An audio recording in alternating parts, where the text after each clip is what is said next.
deva fazer de tudo que for possível. Faz parte do processo de educação política, de perceber o que está acontecendo, essa mobilização que nós estamos desencadeando, né? Qual é o plano deles, né? É bom a gente ter isso claro. E isso faz parte também da pedagogia da coisa. O plano deles é, primeiro, eles querem desmontar tudo que a gente fez de 2003 para cá. 2, eles querem eliminar tudo que havia de positivo na Constituição de 88. O capítulo social da Constituição de 88 está em questão. Ponto 3, eles querem rever a consolidação das leis do trabalho dos anos 30. E ponto 4, eles querem consolidar o Brasil de novo como uma nação agroexportadora. Ou seja, esses caras vão levar a gente de volta para os anos 20 do século passado. Não é exagero. E nós temos que ter claro que é isso. Porque, na verdade, eles estão fazendo o Brasil voltar ao modo normal de ser. O modo normal é um país baseado na superexploração da força de trabalho, um país dependente, um país fornecedor de commodities. Esse é o modo normal. E óbvio que um país desse tipo não pode ser um país democrático.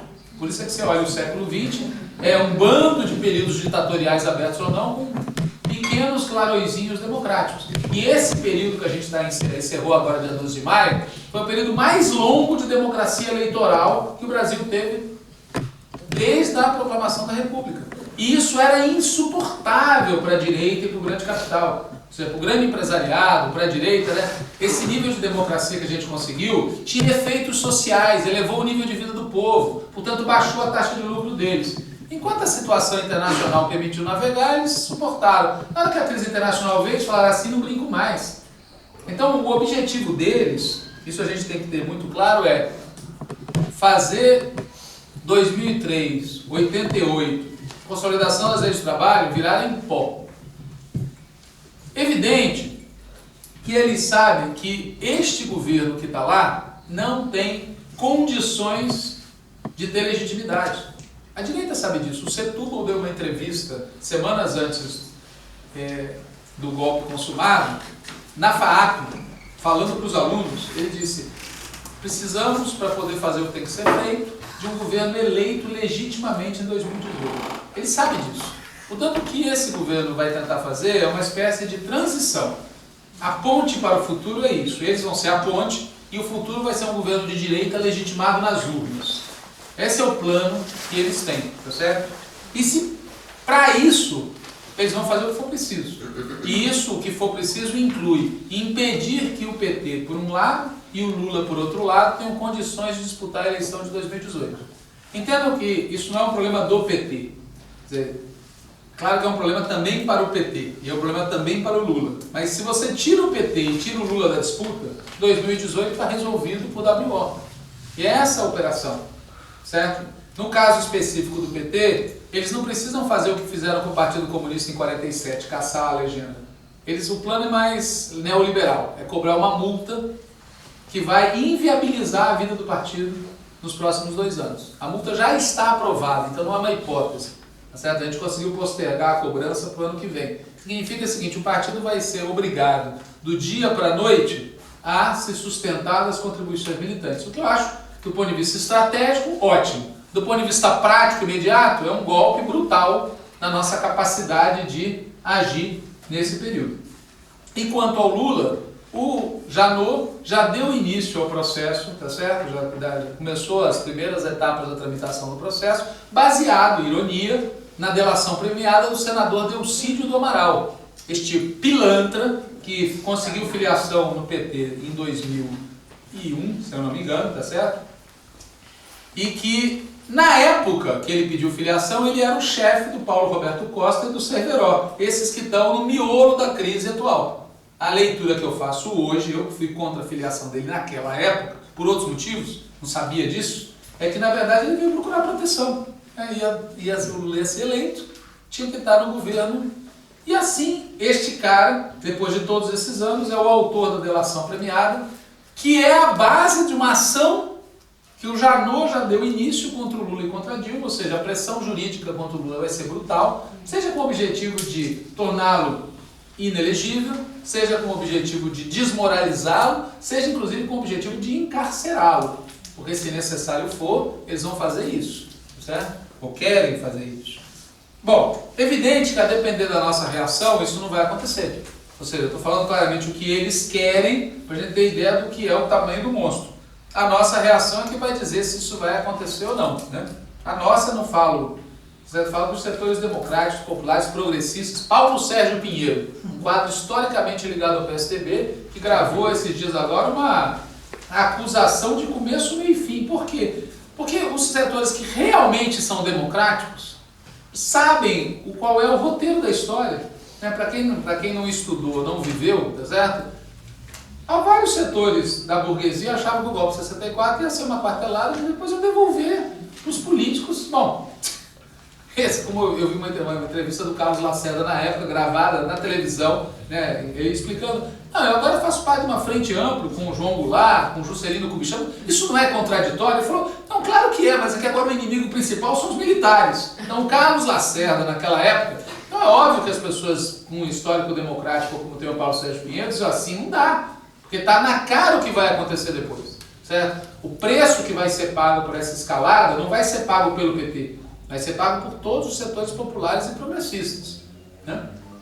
Bom, então assim, a nossa reação, ela envolve um debate que está em curso hoje, na esquerda como um todo, sobre dois aspectos, e com isso eu termino. Um aspecto é tático e outro é estratégico. Do ponto de vista da tática, é o que fazer de imediato, tem opiniões diferentes, ou seja, tem aqueles que acham que a gente deve concentrar esforço nessa fase na disputa do julgamento no Senado. Mesmo sabendo que esses julgamentos são cartas marcadas a preços de hoje, do ponto de vista político-pedagógico, esse inferno tem que ser trilhado por nós. Para num segundo momento, se consolidado o impedimento, aí você colocar na mesa outras propostas. Tem outros que acham que a gente já deveria de imediato, tá certo? Colocar sobre a mesa propostas que permitam devolver ao povo o direito de eleger quem comanda o país. Então há propostas de convocação de um plebiscito, convocação de uma constituinte, convocação de novas eleições presidenciais, convocação de eleições gerais. É evidente que todas essas propostas dependem de aprovação do Congresso. Este mesmo que... Então, nós estamos discutindo nos termos de palavras de propaganda. Nós não estamos discutindo aquilo que a gente vai fazer, é aquilo que a gente vai defender. Então, há aqueles que acham que a gente deve concentrar a energia da mobilização, denunciar o governo golpista, não reconhecer a legitimidade dele, fazer de tudo para ganhar a batalha, ou pelo menos, se for para perder, perder com menos votos a favor deles do que eles tiveram agora. E depois, se eles consolidarem o golpe, recolocar a questão de devolver para o povo. E existem aqueles que acham que a gente pode fazer qualquer coisa, mas a batalha que vai ser travada é em 2018. Porque nós não temos força para reverter o quadro. Isso do ponto de vista da tática. Então tem três posições que no fundo são, se vocês fizerem a comparação, é o mesmo dilema que a direita enfrentou em 2015. Derrubar ou derrotar?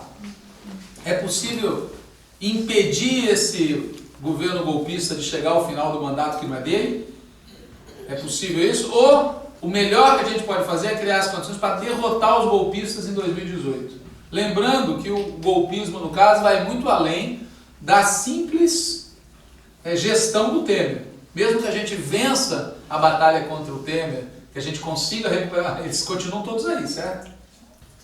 E existe também um debate estratégico que está muito forte sobre, bom, como é que se criaram as condições para ocorrer o que ocorreu.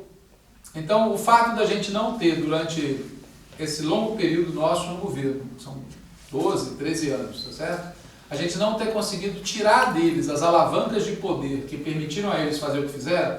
Então, não teve democratização da mídia, não teve reforma do poder judiciário com controle social, não teve reforma política com fim do financiamento privado, tá certo? Não teve quebra do controle do capital financeiro sobre a economia nacional. Então, nem no âmbito econômico, nem no âmbito político, a gente conseguiu fazer reformas estruturais. Então, tem um debate sobre se nós não fizemos porque era impossível, se nós não fizemos porque não tentamos, se a gente não vai saber nunca se seria possível ou não, mas foi um erro brutal não ter tentado. Então, tem todo um debate sobre isso, que não é um debate, entendam, sobre o passado, é um debate sobre o futuro. Porque nós vamos continuar aí, certo? Então, independente do que seja o desfecho de agora, essas questões vão ter reflexos sobre aquilo que a gente vai fazer no futuro. Em segundo lugar, tem um debate sobre esse tema da maneira como a gente lidou, não só com as reformas estruturais, mas a maneira como a gente lidou com os poderes fáticos no país. Quer dizer, objetivamente prevaleceu esses anos todos a ideia de que é melhor um mau acordo do que uma boa briga. Então, em todas as circunstâncias em que era necessário escolher, prevaleceu, na maioria dos casos, uma política de conciliação com o outro lado. E isso se traduzia numa política de alianças, que foi o que permitiu o Temer ser o nosso vice. Não tem como escapar disso, tá certo? Quer dizer, quem abriu a porta para ter um golpista em condições de ser peça fundamental do golpe. E vejam, esse tipo de erro não é da nossa, digamos assim, não é uma jabuticaba nossa. Né? Tá aqui o Iesco, assim, quem é que nomeou o Pinochet para chefe do Estado-Maior, ministro do Exército? Foi o Salvador Allende, que descobriu que o Pinochet era golpista no dia do golpe. Achava que ele estava preso. E descobre que o Pinochet era o comandante do golpe pela rádio. E diz o Olivares, um jornalista que estava com ele, que a reação do Salvador Allende foi dizer filho da puta, tá certo? Está sendo toque-toque na mesa. Então assim, nós não somos os únicos que cometem erros desse tamanho, tá certo? Mas eu digo isso porque a gente tem que pensar sobre, bom, como é que a gente lida com essa direita? Essa política de conciliação teve um preço que está sendo pago agora também. E em terceiro lugar, tem um outro debate estratégico, que é o fato da gente ter passado esses anos todos aumentando a nossa presença institucional. Nós ganhamos 4 vezes a eleição presidencial, a esquerda passou a ter governadores de estado, passou a ter uma presença no parlamento significativa, etc. Mas, ao mesmo tempo, enfraqueceu muito nosso tecido social. O que ficou claro nesse ano, quando a gente precisou convocar a sociedade para defender, e a gente percebeu que o tecido nosso estava muito fragilizado, por várias razões. Algumas de natureza subjetiva, de desencanto, desânimo, decepção, e outras de natureza objetiva. Quer dizer, uma grande parte da classe trabalhadora brasileira não está organizada em nada. Você já deve ter ouvido falar, com isso eu encerro, a pesquisa que nós fizemos em maio de 2013, antes das manifestações daquele ano, pesquisa feita pela Fundação Perseu Abramo, em que perguntava para as pessoas como é que elas estavam se sentindo. Ótimas. Como é que elas estavam se sentindo em relação ao Brasil? Ótimas. Como é que elas estavam se sentindo em relação ao futuro? Ótimas. O que elas estavam achando da saúde? Uma bosta. O que elas estavam achando da educação? Uma bosta. O que elas estavam achando do transporte? Uma bosta. Ao que elas acreditavam a vida, então, que elas estavam levando, que estava, na opinião delas, sendo boa? A Deus, a família e ao esforço pessoal. Veja, isso é um indicador de muitos que eu poderia citar aqui, de que nós elevamos o nível de vida do povo ao longo desses 13 anos, mas não elevamos na mesma medida o nível de consciência política, de organização, e o efeito prático é que, por exemplo, na área sindical, nós temos uma grande parte da classe trabalhadora que não está filiada aos sindicatos. Na área da juventude, uma grande parte da juventude não está na rua mobilizada, não está nos seus centros acadêmicos, nos seus lugares, não está em nada, tá certo? As mulheres, os negros, os índios, a maior parte da população brasileira não está organizada. E poderia, não toda ela, nunca vai estar toda, mas poderia ter muito mais, e fez uma falta brutal agora. Então esse tipo de debate também de natureza estratégica está correndo. Evidente que tudo isso é um debate a quente. Quer dizer, nós não vamos fazer debate para depois resistir ao golpe. Nós vamos fazer debate como parte do processo de resistência ao golpe e parte do processo de preparação para a nossa volta. Se a nossa volta vai ser agora, se vai ser daqui a 1 ano e alguns meses, se vai ser daqui a vários anos, isso vai depender da correlação de forças. A gente não tem como saber. A gente tem como lutar para que seja o mais rápido possível. É isso. Gente, obrigada.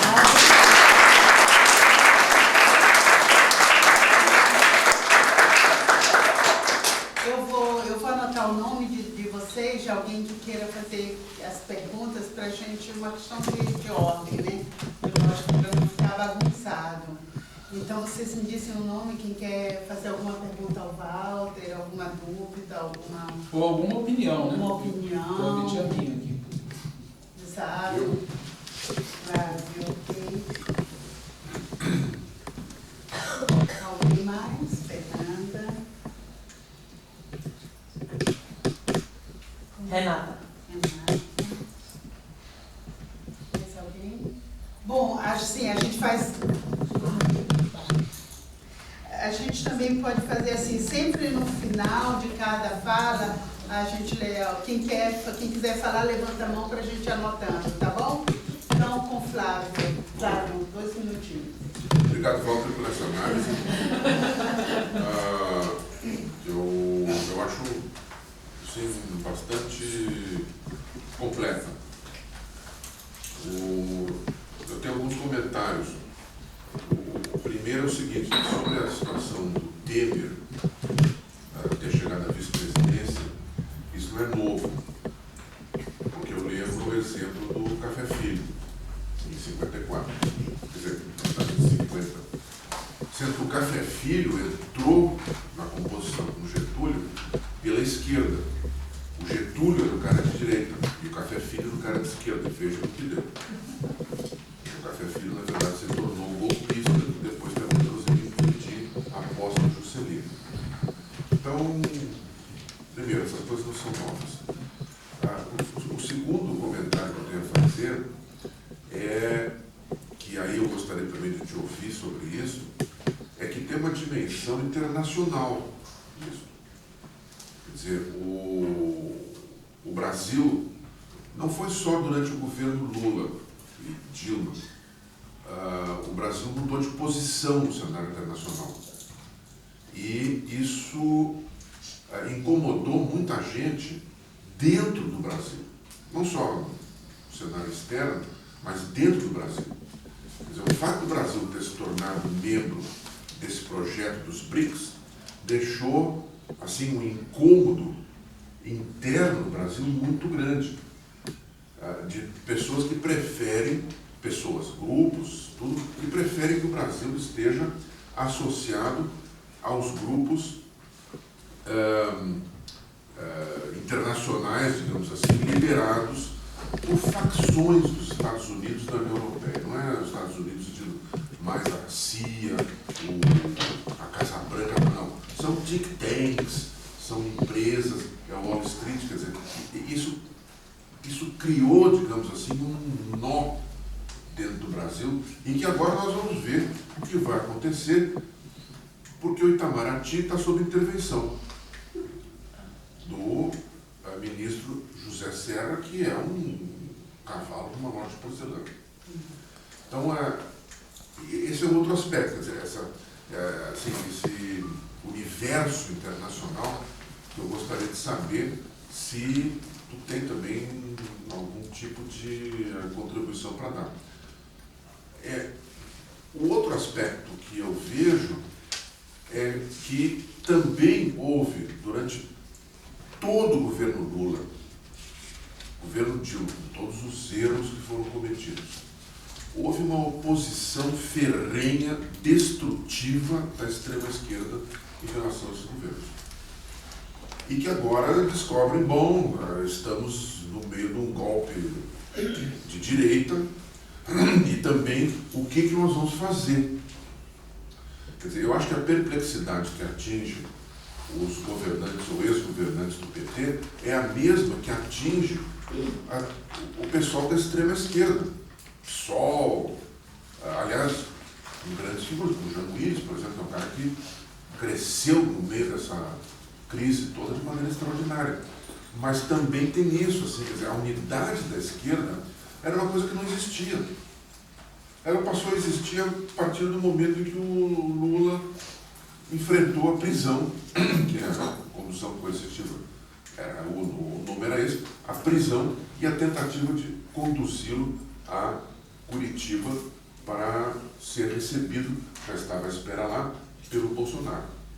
Então, me parece o seguinte também, tem que haver um movimento em relação à esquerda e desta esquerda em relação ao PT. Como é que tu vê isso no quadro atual no Brasil? E uma última coisa é que, de fato, eu penso que o que está acontecendo no Brasil é um, como é que eu vou dizer assim, é um segmento do que está acontecendo em plano mundial. A extrema-direita está desesperada, porque nada do que ela fez até o momento deu certo. Está desesperada porque perdeu o comando da Igreja Católica, veja só. Logo eu falando isso. Mas perdeu o comando da Igreja Católica. O líder de esquerda aqui na Europa é o Papa. Não é ninguém mais. Não é o SPD, não é o Green, não sei o quê, não é o François Hollande, é o Papa. É um líder mundial da esquerda da Europa, que está inclusive intervindo no Banco do Vaticano. E a direita, ela está em uma ofensiva mundial, assim. Claro, cada país tem a direita que consegue ter e que construiu historicamente. No Brasil é essa nossa, assim, viciosa, terrível e horrorosa, do ponto de vista provinciana e tudo mais, né? Agora, por outro lado, a esquerda, em nível mundial, está num estado catastrófico. A França, a esquerda desarticulada. Aqui na Alemanha tem alguns setores, tá, mas uma brigalhada enorme, inclusive dentro da Link, fora da Link, dentro da SPD. Quer dizer, e a América Latina era assim, como é que eu vou dizer, um vetor de esquerda dentro desse universo, mas que sempre foi olhado com desdém a partir aqui da Europa. Assim, lá essas experiências estrambóticas que estão fazendo aqueles populistas lá no fim do mundo, na América Latina. Então, a outra pergunta que eu tenho é essa, por exemplo, como é que tu vê a possibilidade de se restabelecer links internacionais? Tu está aqui de férias, eu sei, mas eu sei que você meio assim, os links internacionais para reconstruir um arco de esquerda em termos mundiais. São perguntas simples, eu espero que uma pergunta, Walter, você responde agora ou Não. Então, Fernanda, você.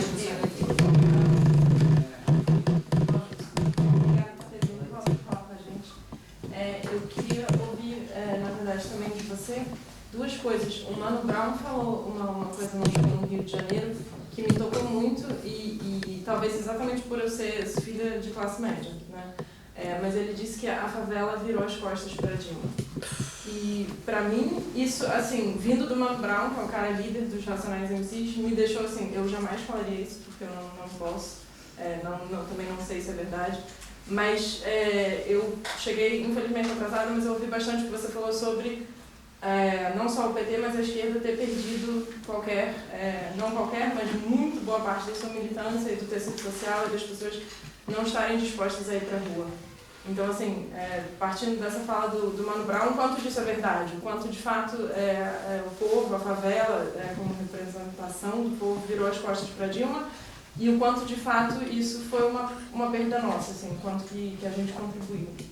E a outra coisa que eu queria ouvir também é que, apesar de você ter falado disso, eu acho que a gente tem falado um pouco da misoginia em relação à presidenta. E, assim, eu como mulher, eu ouvi o Stedley chamar a Dilma de tia Dilma. Eu ouvi ele falar em setembro do ano passado que ela tinha que corrigir as burrices que ela estava fazendo. Quer dizer, óbvio que é uma democracia, óbvio que a gente tem que criticar, óbvio que os governos do PT deixaram muito a desejar, eu acho, em muitos aspectos, mas eu não vi, e talvez, enfim, seja pela minha idade, eu tinha 16 anos quando Lula foi presidente pela primeira vez, eu nunca vi a esquerda ser tão agressiva com Lula como foi com a Dilma. Assim, eu acho que a gente de esquerda é muito misógino, e assim, eu acho que talvez esse discurso do vamos esperar para em 2018, não estou de maneira nenhuma dizendo que você disse isso, nem que ninguém aqui disse isso, mas me parece uma coisa assim, olha, não deu certo mesmo com mulher, né? A gente tentou, mas em 2018 a gente lança o Lula de novo, ele é homem, vai ganhar, vai fazer as coisas direito. Então, assim, eu me sinto como mulher dentro do PT mesmo, do partido, que é um partido com qual minha mãe é filiada e eu por isso sempre acompanhei, muito abandonada, assim. Eu acho que a gente também abandonou a presidenta e eu acho que a gente abandonou porque ela é mulher, assim. Então, eu queria te falar isso.